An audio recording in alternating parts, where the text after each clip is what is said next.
Hi, everyone, and welcome to the Just Like You show. I am your host, Alexis Christine, and I am a spiritual mindset coach and Reiki master, helping women break through their limiting beliefs, rewire their brain, and manifest the life of their dreams.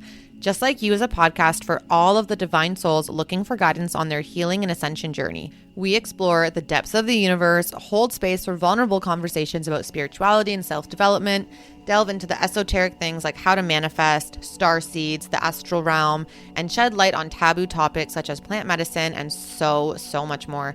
I am honored that you are here to take this journey with me. I want everyone listening to be able to leave each episode feeling inspired and having learned something tangible to take away into their day-to-day life.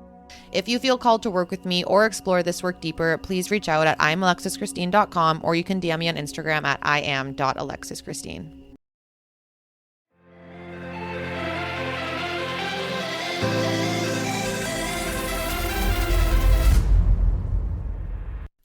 Hello, everyone, and welcome back to another episode of the Just Like You show. I am your host, Alexis Christine, and today we have a super exciting guest with us. Hello. Hey. Hi. Today's guest is my ex-gym wifey, but only ex because I moved away for 3 years. Yeah, it sounds like, okay, I don't know why I keep coming close, but it sounds like when you say ex, it's like ex-friend or like, you know what I mean? No, we were gym partners. Yeah. And then we weren't because I abandoned her. She but left. It's okay. But we're still friends. So my ex-gym wifey, Felicia, y'all may know her as FellyFitness on Instagram, YouTube, and TikTok. She is a pull-up boss, international gold medalist in calisthenics, and a spiritual badass bitch. And we're here to talk about all things mental fitness and meditation. Welcome, Felicia! Thank you. I'm so excited and low-key a little nervous, but it's okay. Don't be nervous. I'm so excited that you're here and we're doing this in person and not over Zoom. I know. It's good to see you here in the flesh and not across the country because you're always leaving me and moving. Okay, well, I'm back for now. So. For now. For like another month. For now. Whatever. Okay. Tell everyone, what is your sun, moon, and rising? Okay, so I didn't memorize this off by heart. We actually just looked at this prior. But I think it was my moon is a Leo. But the rising, I believe, is a Cancer. But I also don't know the exact date I was born. Or not date, the exact date. I just showed up on a doorstep. I don't know the exact time I was born. So I feel like it's not as accurate, which sucks. But you're a Cancer sun. I'm definitely, yeah. Cancer I'm a sun, Cancer. Leo moon. Yes. Yeah. Yeah. Okay. Well, at least we got those two covered. Okay. You do know the day that you got here. I do know the day I was born. Yes, thank God. Oh my God. And do you know your human design? I can't remember it. I'm not a manifester. I'm the one that it says that I need guidance. Oh, intuition. Intuition is one. Like I have a very strong intuition, but I work better when I'm like someone's guiding me. Like imagine like someone training me or like if I have a plan. If I say the energy types, will maybe. You know the one? Okay, yeah, maybe. I don't think you're a reflector. It's not reflector. You're not a projector. No. So you're either a generator or a manifesting generator. Tell me about generator. They're just like constant energy, go, go, go. But if they're doing something that doesn't light them up, that's when they get drained. 100% I'm the generator. Yeah, we figured it out. Yeah, I'm the generator. Nice and easy. Yeah, that was the one. Brilliant. Okay. So you're a generator. I'm a manifester. Ooh, is that a good thing? Just, there's no good or bad. Okay. They're just different. Okay. So we get along. You're also Pisces, so we do get along. We get along. Okay. So like I mentioned, today we're going to talk about meditation and mental fitness, and Felicia has been a big proponent of that recently. She talks about it a lot on her socials. We're obviously both spiritual and we talk about this with each other all the time, but you have really started introducing it into your social media and kind of making it known that you use that not only in your fitness life, but in your personal life as well, and kind of conjoin the two. So do you want to maybe tell everyone, a little bit about like who you are, where you grew up, that sort of thing, and then how you found meditation? Okay, so because I can talk forever, let's try and condense this. So I grew up outside of the Toronto area in the suburbs in Mississauga, and I'm the youngest out of 4. So, and I was raised by a single father. My mom passed away when I was a baby. And I feel like that we have discovered in our adult life has played a lot of factors in terms of childhood trauma, attachment style, how I am in relationships, etc. And everybody has their own kind of childhood trauma. And as you get older, you kind of hopefully uncover it and discover it and heal from it and work through it. And a part of meditation was healing that trauma, right? So I found that that really helped me. But also the journey is never complete. So I'll be healing for the rest of my life. Like I'm never going to be at my fullest potential. Your aim is to always try and get there. But yeah, so that's a little bit about me, about meditation. How did I get into it? So it's really interesting from a young age. I'm going to share this. Okay. I wonder if, I think I've shared this with you before, but from a young age, I don't know if anyone can relate to this or had this experience. And if you had, like, I don't know, put in the comments. I don't know how podcast works, or just reach out to us and tell us that you've experienced this too. Okay. But I remember I've had moments where I would be in school or I'd be at home and I'd be like walking and I would just stop and look at my hands and literally have this like overwhelming feeling of enlightenment. I can't explain it, where I would just look at my hands and just be like, I am a human. Oh my God. It's so, and it's like, I'd look at my hands and be like, holy crap, I'm a human. And for a second, it's like, I felt like I just understood or was fully present within myself. Like, it's weird. Sometimes I think maybe I'm a light worker that like came from another planet. 100%. And like, I just had that realization that, oh wait, like I'm in a human body. And this was like young age. I always thought that was weird. And then as I got older, I feel like, you know, you're exposed to many different things in life.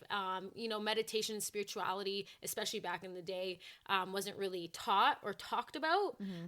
You know, our parents being like, you know, from different countries, or that wasn't the vibe. Yeah, and you're Italian. Yes, I'm Italian. So I felt like I kind of just lost that, right? You know, when you kind of lose the magic of being a child. Yeah. So, and I felt disconnected in that way. But there was even one time in class, this might be irrelevant, but one time in class, I remember, I swear, I had the answer to the meaning of life. Like I remember sitting there and I was like, oh my God, I get the meaning of life. Like, whoa, I just had this like flash or thought. And I went to turn around because I was like, oh my God, like I have the answer. I know what the point of life is. And I went to turn around to the classmate behind me to be like, yo, I just figured it out. And as soon as I turned around to tell them, I was like, wait, what? Oh what my did God. I want to say? They gave you, like, your guides gave you that information for like a split second, and they're like, okay, into the subconscious. Yeah. Like I was so mad, and I was like, wait. And then they're like, what? I was like, never mind.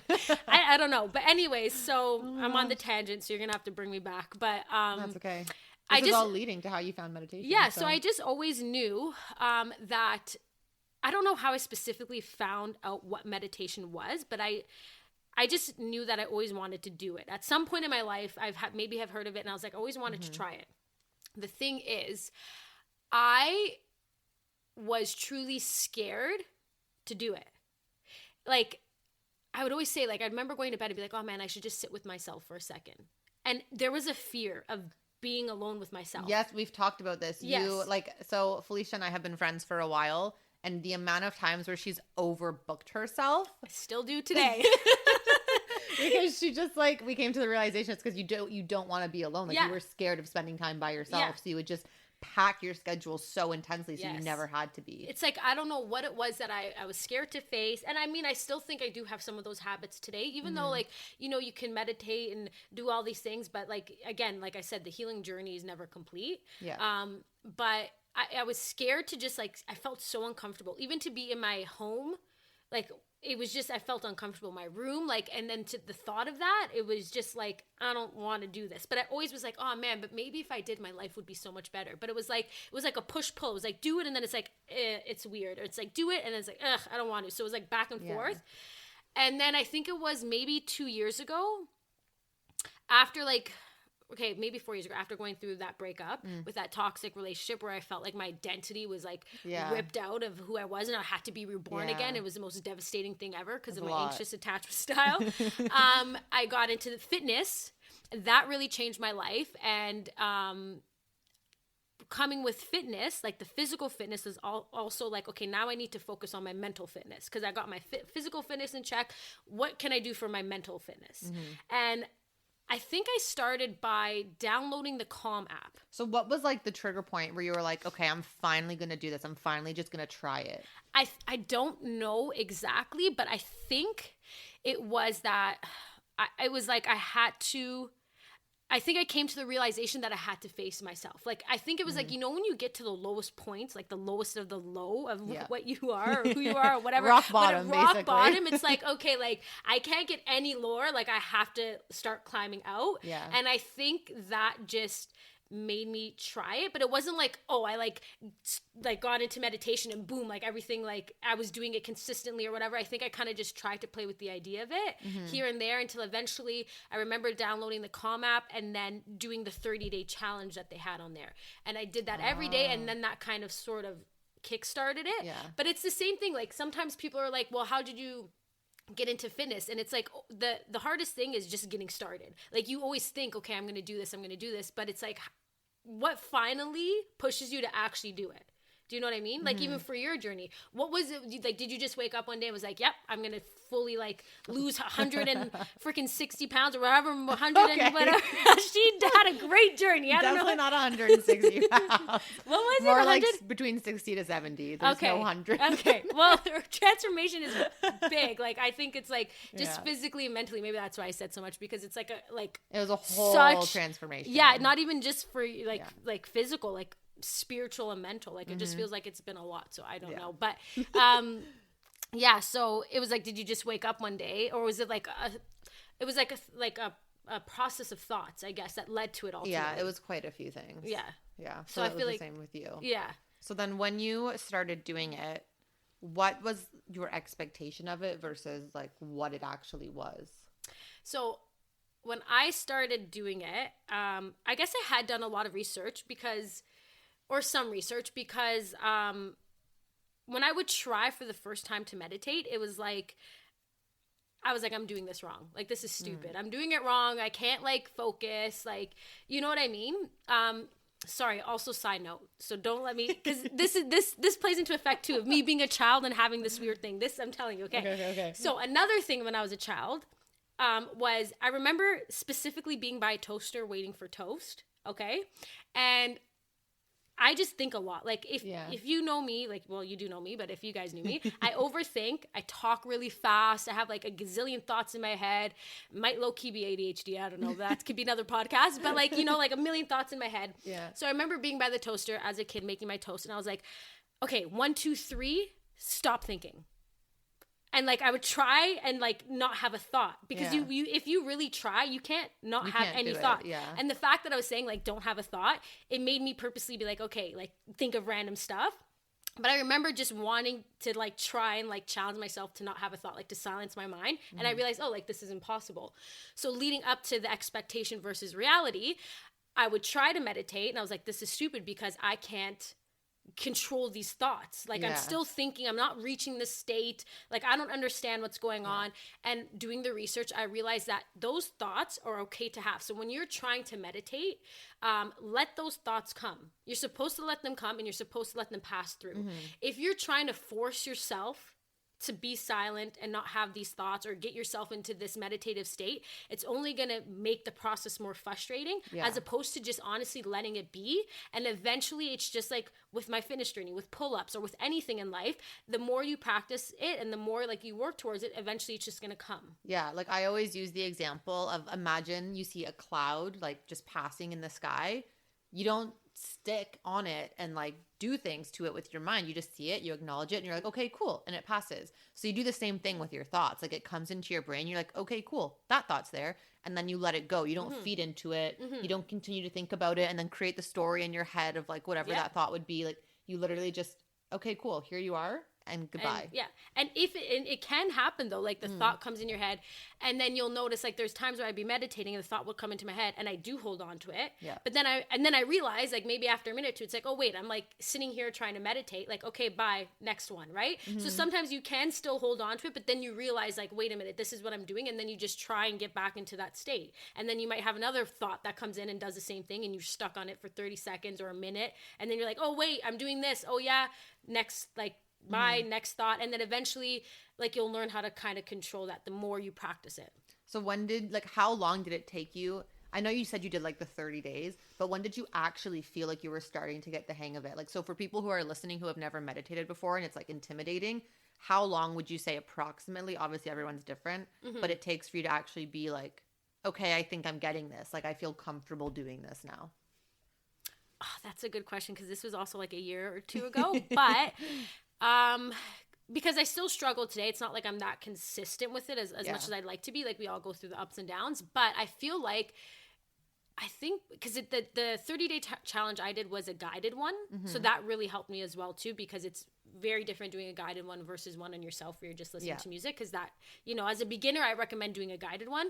But I feel like with the guidance, it was pretty quick. Like, maybe after the 10th day, like, I started like reaching, but there would be times, like, even in the 3rd day or the 4th day, it'd be like a snippet of me reaching that state for even if it was like for 10 seconds. Right. And then eventually it was like, okay, I know how to get there.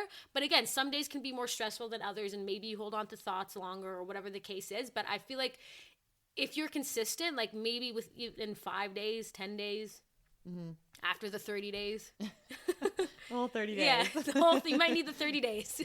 I will say, though, guided meditations, they're good because they give your brain something to focus on, but that's still not like your brain just running wild. So, like, we know that meditation is just the act of being present and in the moment.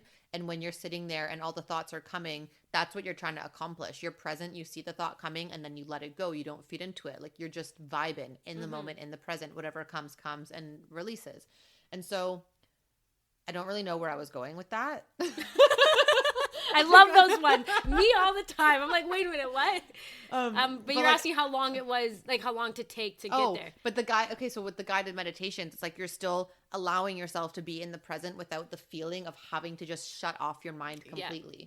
And that's something that I found. So with active meditations, something that happens a lot with me, like in bouldering, that is a huge active meditation for me, because when you're up on the wall and you're climbing, you are forced to be living in the moment, in the present, and you literally cannot think about anything else or you will like fall off the wall. Yeah. Especially if you're doing some of the harder grades where like it's just your little fingertips on the holds. Like, it's like life or death, man. Yeah, you really need to be in the present moment. And so there's so many different ways where you can do active meditations, and you've kind of just like stumbled into that through your fitness as well, right? Yeah. So I would talk about active meditation, but there's something I wanted to say too about the guided meditation.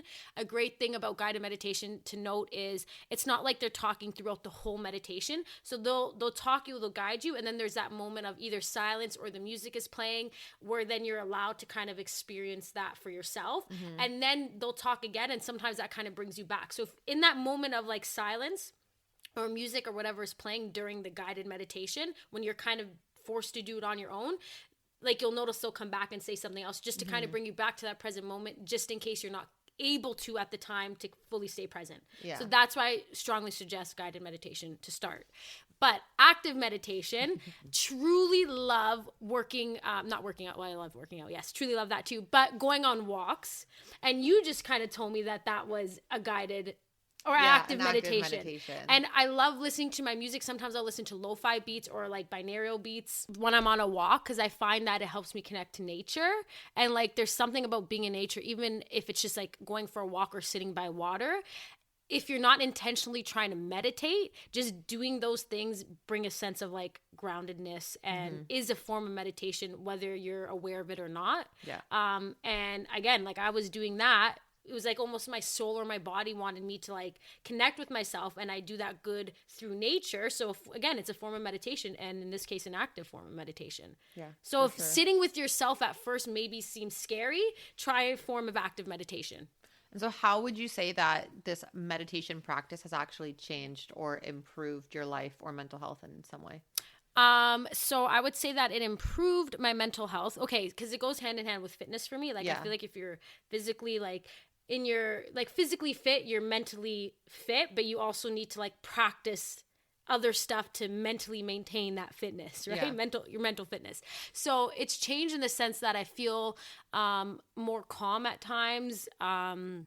Because again, I'm always like on the go. I feel okay with being alone with myself. Sometimes, like before, it was like I could absolutely not do this, but then there's times where I'm like, you know what, I need that alone time. I like maybe taking a bath and being by myself, or I like sitting by myself by the water, like doing those things. So it made me feel comfortable in that sense. Also just like trusting your intuition and your gut. I realize I'm a very intuitive person, and my problem is I ignore it. Because I always want to give people the benefit of the doubt. Yeah. So even though I've gut seen this all the time, it's like legit my gut and my intuition can be so good, and I just ignore it. Yeah. And it's so annoying. So meditation. I've literally told you, Felicia, this is your gut. Listen to it. Yeah. and it's don't. Like I know it's my gut, and I don't know what it is. It's self-sabotage. I don't know. We'll work through this in my next meditation session. But it's just learning like. It's learning how to trust your gut and like actually follow it. Like it's made me aware, but now it's like now my next phase of the journey in meditation is okay, now actually trust yourself enough to follow through with it. That's amazing. And I'm actually like so proud of you that you just said you're able to like go to the water and sit by yourself and do other things, because I remember like you would call me and be like, do you want to come to Shoreway with me today? And you were like trying to find literally anybody to go to the mall with you because you didn't want to go by yourself. Yeah. And like now you're just like, I'm going to go off to a pond and just sit and do nothing by myself. So I will confess a little secret. There was, when I was really doing the meditation for like the 30 days, the meditation challenge, and like when I started off that journey, I actually craved being by the water and with a book and like listening to the music. And I would do that a lot. Like I would do that a lot on my own. Now, everybody's life, things happen in life. We don't always remain consistent, even with fitness or even with whatever the case is. So I kind of fell off. I wasn't practicing it as much. And I realized that made me be scared to be with myself again. Like I realized I was falling back into old patterns. Well, that's good. Like you were self-aware. Yeah. So it's like, so to go back to your previous question, which was like, how have you found it like changed you or whatever? When I realized that I stopped doing it, it was like, I'm not comfortable with myself again, or I'm not comfortable being alone as much. Whereas when I force myself to do it and I'm consistent with it, then I crave that time. So when you say you force yourself to do it and you're consistent, like what is consistent to you? Is that every day? Is that twice a day? Is that 3 times a week? Like what does your routine look like when you are ideally consistent? Okay, at my like optimal, like ideally I would do it every day. Even like 10 minutes, guys. Like you don't need to do like 30 minutes. Like maybe work your way up there, but I'm a busy person. Like 10 minutes works for me. Okay. And I would say 10 minutes every day. Whether that's in the form of actually sitting and meditating, or in the form of, again, walking or listening to binaural beats, or even being in the bath. Like these are all forms of meditation for me. Yeah, or being alone. Yeah. Cool. Yeah. I'm slowly, so I used to meditate like very consistently, and especially with quantum jumping and that sort of thing, I was doing it a lot. And I'm slowly now starting to get back into it because I also have fallen off. But what I've started to do is like, so right before you fall asleep and right after you wake up, your brain's in theta state. Yes. So like the theta brainwaves. And that's when your subconscious is very suggestible, like the most suggestible out of any. Did you say before states. You fall asleep too? Or is it just like before and after? Like before? Right before you're about to go to bed, like when you're about to fall asleep. That's when I usually meditate. And then sometimes I fall asleep and I'm like waking up. I'm like, oh shit. But anyways. And then again in the morning when you wake up. So what I've started to do is when I wake up in the morning, you know how you wake up and it's like half an hour before your alarm and you're like, oh, fuck this, I'm going to go back to bed. And then your alarm goes off and you wake up and you feel like you're dying.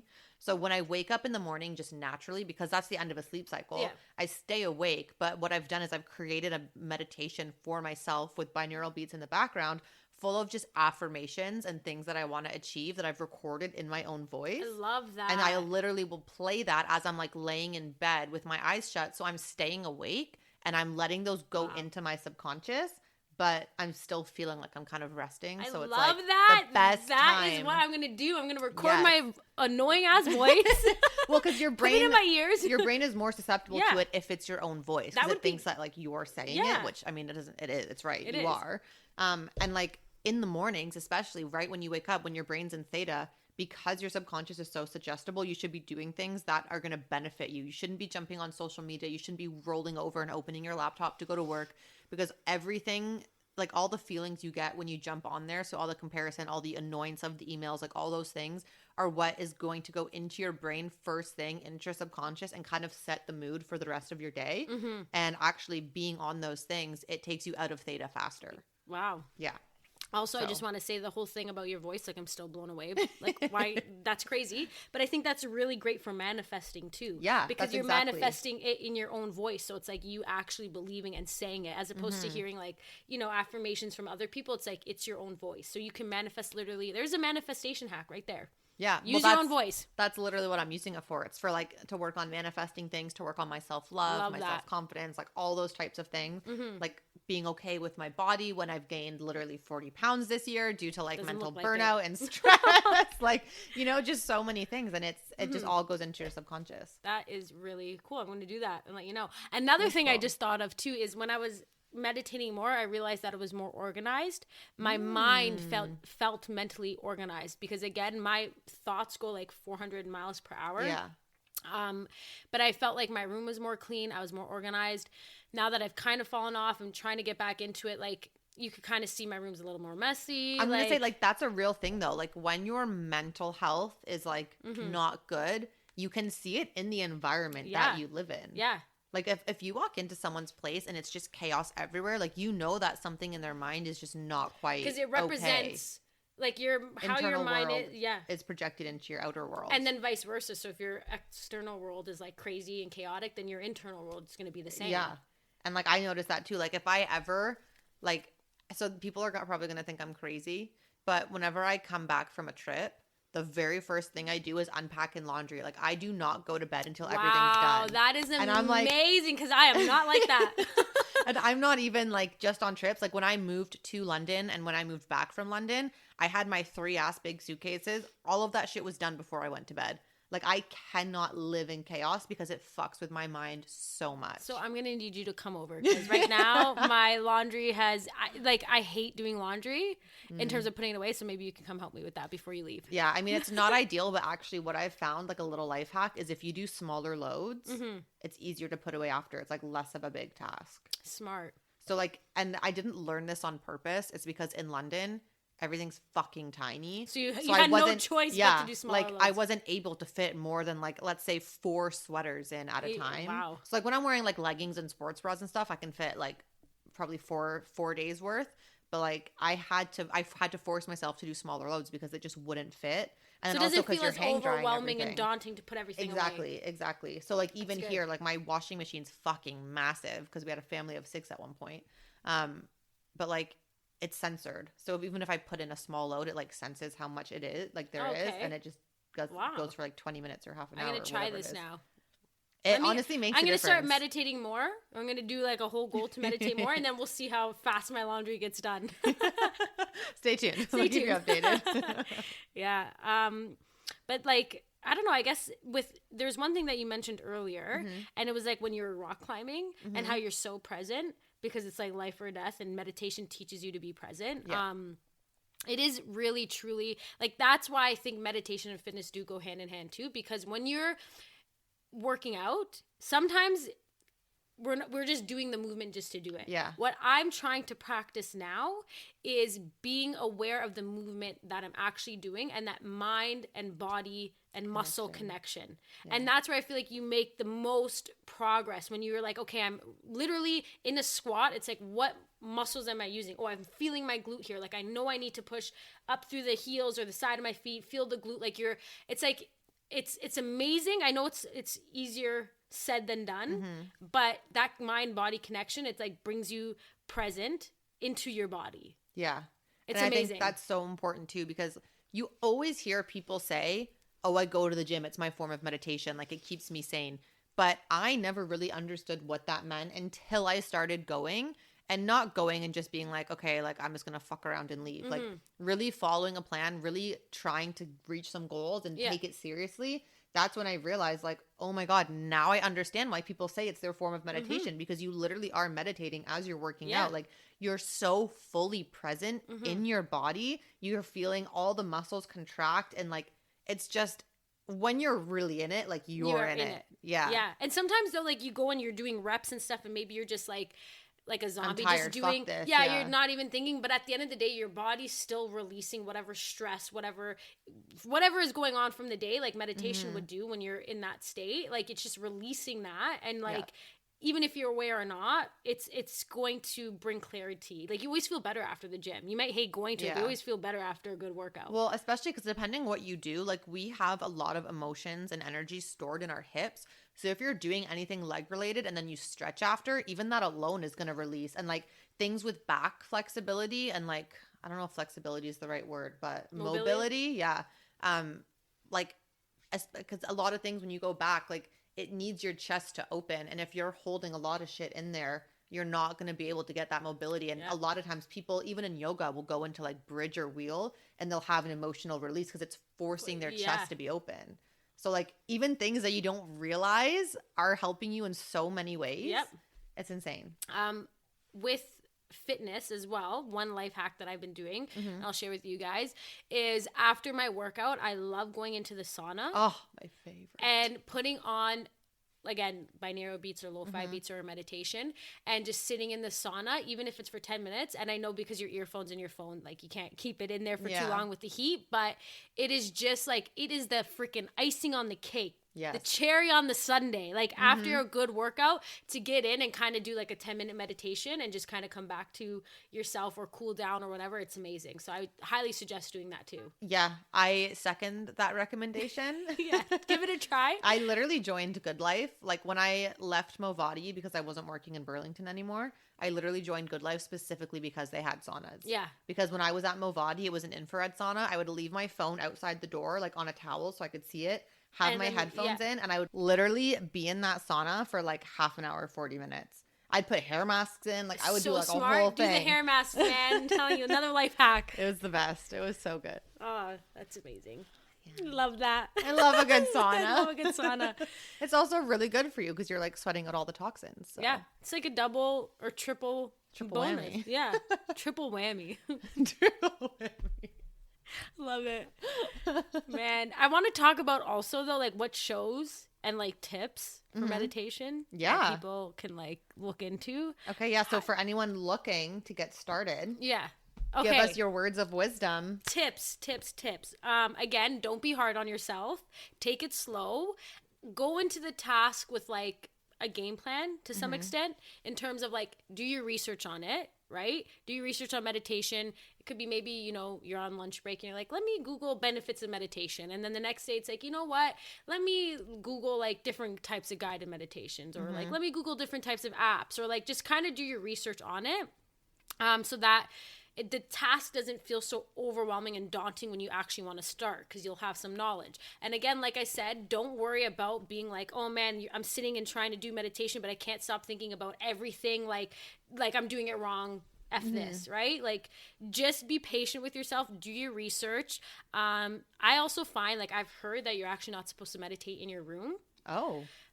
Because that's where like all of the naughty stuff happens. Sometimes like things that like the energies in there, like if you're laundry or clothes or like whatever, like you should actually find a place in your house where it's not your room to meditate. Obviously clean space.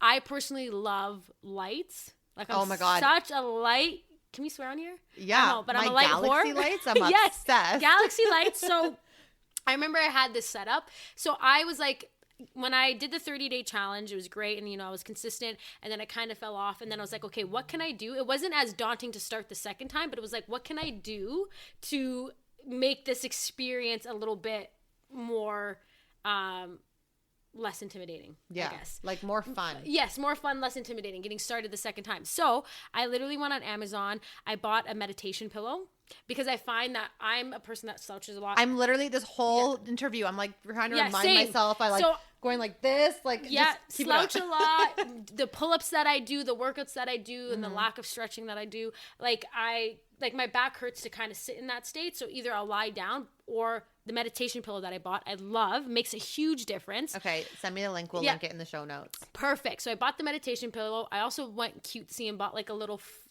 fake furry carpet, Love. pink little carpet that I could put the meditation pillow on. And then I bought this little wood table. It's literally like the tiniest. It's like this tall. Oh, you guys can't see, but that's like maybe 3 inches tall or whatever. It's like tiny wood table that could fit like a candle.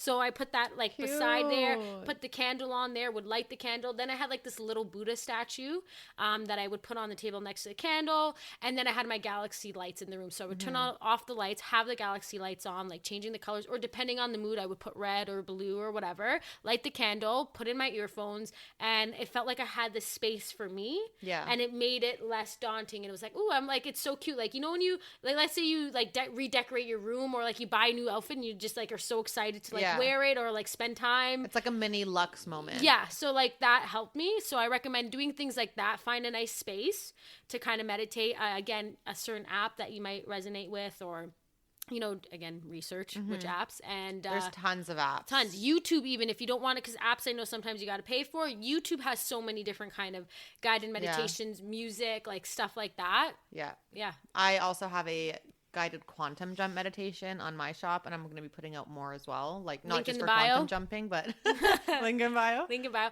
Also, another thing too is I learned this in a guided meditation, that let's say you're meditating and you don't have earphones, or let's say you do have earphones, but like there's outside noise, like I have a dog, right? If she's barking or whatever, it doesn't have to ruin the experience of meditation. You keep going. Yeah. Like that's almost like the challenge. Like you ever see like those monks? Yeah, like that where they're like, you know, there's chaos all around them, but like they're still in their presence. So it's actually like, it's okay. That's almost like a challenge for you. Yeah. Right. And that literally is the challenge. Like it's the whole point is staying in the present moment. And that doesn't mean ignoring everything that's around you. It means acknowledging it and like understanding that it's there and staying in your stillness. And another tip I have for being and staying in the present moment actually isn't even when you're meditating.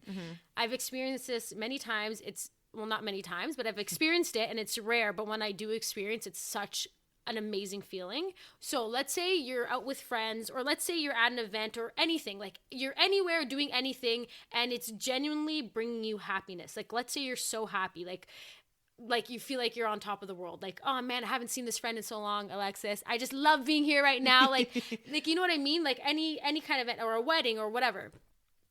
If you're feeling truly grateful in that moment, be aware of that feeling and try and experience all of your senses. I know that sounds crazy and you're like, how the heck what do you mean experience all of your senses? But there's been times where I was literally in a car listening to music. Hey, and then my 2 friends were in the front seat driving. The music was so nice. The weather outside was nice. The window was down. And I'm like, I'm so grateful and happy for this moment. And like, I felt like I did when I was a kid. Remember when I was like, whoa, I'm a human experiencing this experience. It was like my senses, my touch, my smell, my like, you know, breathing, everything was like, whoa, I'm here in this moment. And it wasn't even me trying to meditate, but like that can translate into meditation. Like you can practice what you learn in meditation, being present, like in your everyday life. Yeah. Fully experience those grateful moments. Like, I've had that happen to me twice in my life where I've cried out of gratitude because I was so in the present. And it was like, one of them, I was in Playa del Carmen. I was on the beach and I was literally just sitting in the water, like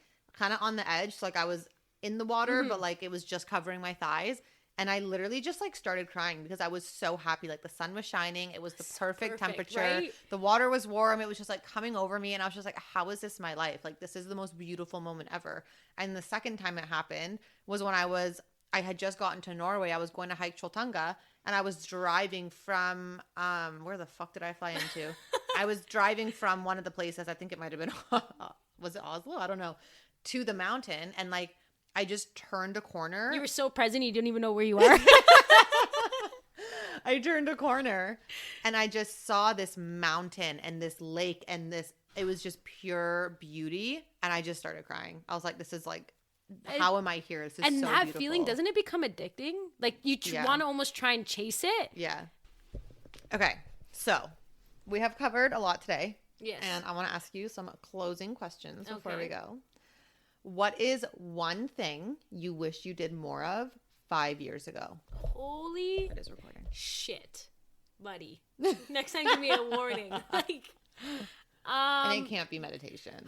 Something I did more of 5 you wish you did more of. So like think about you 5 years ago. I already know, I think. Okay. Hit me with One it. of them would have been to save more money and not spend like just aimlessly or like for that short-term pleasure. Wish I did more of that, saving money. Wish I did more of, can I say like listening to my gut and intuition? Yeah. Okay. So the next question is, who inspires you the most right now? Oh, Jesus. Like, can you like pause so I can think about it? Who inspires me the most right now? I honestly feel like I have someone in mind, but I need a second to think. Okay. So give me a second to think. All right. Hit me with it. Okay. One, I'm going to say J. Cole. I literally thought about saying you're not allowed to say J. Cole. Okay. I mean, I just love him. So whether actually he's big on meditation too. He has in his song, one of his songs called False Prophets. Okay. Life is you're a balance. asking me like I'm supposed to know. Life is a balance. You lose your grip, you can slip into an abyss. And then there's one called Changes where he talks about meditation. Love it. You guys should check it out. But I feel like he inspires me just because I love his music. It's fun to bop to. I can't believe I said the word bop. but also like it's very, in a way, like profound to me. And then there's a bunch of other people that inspire me, shows that inspire me, books that inspire me. But I want to say right now, in where I am in my life right now, physically, I want to say I inspire myself. I don't know why that like came out. I love but I want to say I inspire myself right now because I'm counting on me right now. So, and where that has gotten me, like for the past few months, counting on me to just get back into my fitness hardcore because I kind of fell off, and just rely on myself to like push me and make the changes necessary for me. Like that's inspiring me right now. I love that. Yay! That's so Okay. Good for you. Round of applause. Thank you. What is one thing that you've learned this week? This week, one thing that I've learned is to not park my car behind here. You can cut that. No, I'm keeping at it. For those that don't know, for reference, someone dinked my car, but it wasn't actually bad at all. There was no dink. Anyways, what's one thing that I learned this week? Is, you know what? People, okay, we're going to make mistakes, right? We're going to make decisions that we know we shouldn't. But sometimes, you know, we're human. We do things that we shouldn't do. And people that you love will, you know, maybe not be there for you the way that you thought. And that's okay. Because at the end of the day, you're going to have you and you're going to have your other group of people that will be there for you in a different way, if that makes sense. And I think it's okay to understand that you got to let certain things go. You got to let certain people go. You got to let certain emotions go. You got to let certain feelings go and just deal with it when you feel ready to, and not get upset or respond when there hasn't been some clarity and thought process behind it. Or perhaps when there hasn't been meditation about it.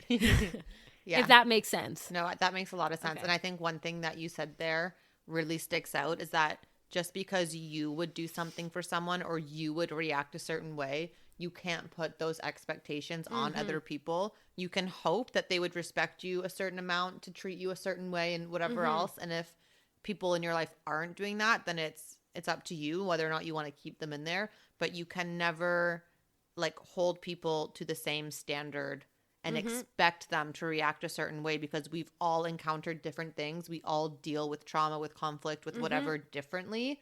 And they have a different level of healing or learning than you do.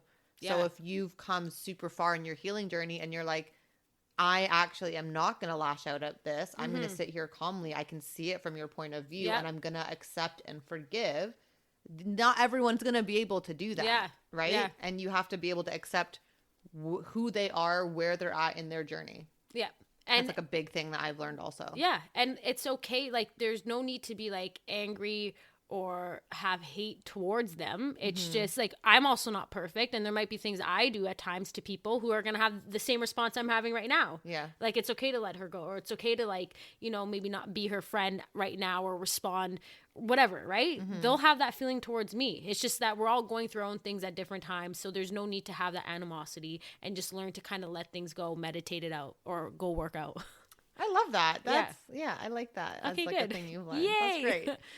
Okay, so before we go, plug yourself. Where can we find you? Okay, you can find me at FellyFitness on Instagram, Yeah. Felly.fitness on TikTok, FellyFitness on YouTube, but I'm mostly on Instagram, so I would say go follow me there. Even shoot me a DM, tell me you're from the podcast, and we'll have a chit chat.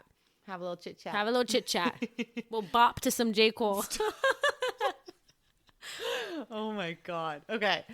Thank you so much, everyone, for listening in today or watching. If you're a part of the YouTube fam, I hope you guys found this episode knowledgeable and informationable, and you really learned something from it. If you guys like this episode, please give us a review, give us a comment, give us a follow on Instagram at the Just Like You Show. Share us to whoever, your friends, your family, anyone who you think would like this podcast or this specific episode. I am trying to just reach as many people as I can on their journey and help as many people as possible kind of through this transition of life. So really appreciate the love. I acknowledge and see the light in each and every one of you. And I hope you have the most wonderful day coming from two people just like you. Love that.